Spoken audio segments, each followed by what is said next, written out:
Kementerian Kesehatan meluncurkan integrasi fitur QR Code Peduli Lindungi yang akan memudahkan masyarakat dalam beraktivitas di era pandemi virus corona.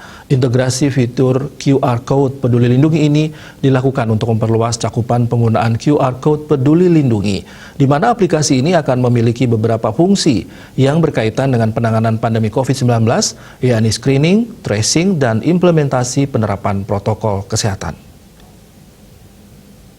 Bapak dan Ibu sekalian, kita akan mulai acara ini. Kementerian Kesehatan bersama sejumlah mitra meluncurkan integrasi fitur QR Code Peduli Lindungi pada Kamis 7 Oktober 2021. Turut hadir dalam peluncuran itu sejumlah mitra mulai dari Bank Mandiri, Bank BNI, Gojek, dan yang lainnya. Dalam keterangannya, Menteri Kesehatan Budi Gunadisadikin mengatakan aplikasi Peduli Lindungi memiliki beberapa fungsi yang berkaitan dengan penanganan pandemi COVID-19, yaitu screening untuk mengetahui status vaksinasi dan status PCR test di 6 aktivitas masyarakat. Kemudian tracing jika ada kasus positif COVID-19 di suatu tempat dan waktu tertentu.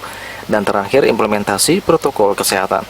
Melalui QR Code Peduli Lindungi yang sudah terintegrasi di 15 aplikasi, masyarakat akan lebih mudah mengakses ruang publik. Menkes berharap kolaborasi ini dapat membangun infrastruktur kesehatan yang lebih baik selama pandemi COVID-19. Menurut Menkes, dalam menghadapi pandemi, masyarakat harus memiliki tata cara hidup yang baru.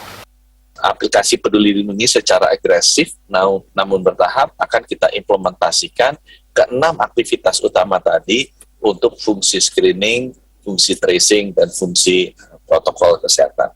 Saya di sini berterima kasih kepada para mitra karena untuk bisa menjangkau seluruh rakyat Indonesia yang melakukan aktivitas tersebut, kita tahu bahwa kita tidak mungkin bekerja sendiri, harus bersama-sama. Kita tidak bisa bikin ini eksklusif milik Kementerian Kesehatan, tapi inklusif kepada semua platform.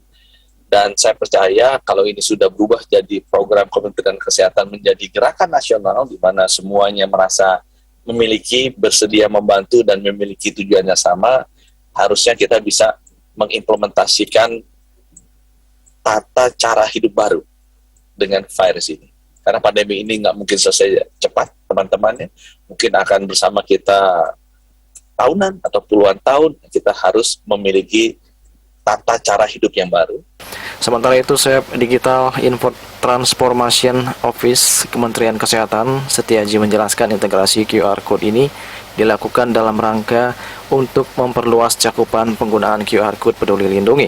Menurut Setiaji, dasar hukum integrasi ini adalah Keputusan Menteri Kesehatan nomor HK-0127-Menkes-5680-2021. Bilit itu berisi landasan, tata cara, pedoman, dan hal-hal yang mengatur integrasi dari sisi pemanfaatan hingga keamanan data.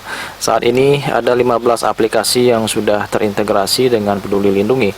15 aplikasi itu adalah Gojek, Grab, Tokopedia, Traveloka, Tiket.com, Dana, Livin by Mandiri, Cinema XX1, Link Aja, Goers, Jaki, BNI Mobile, dan Mkes, Shopee, dan Loket.com. Dari Jakarta, Juli Suwarte dan Gatot Smadiase melaporkan.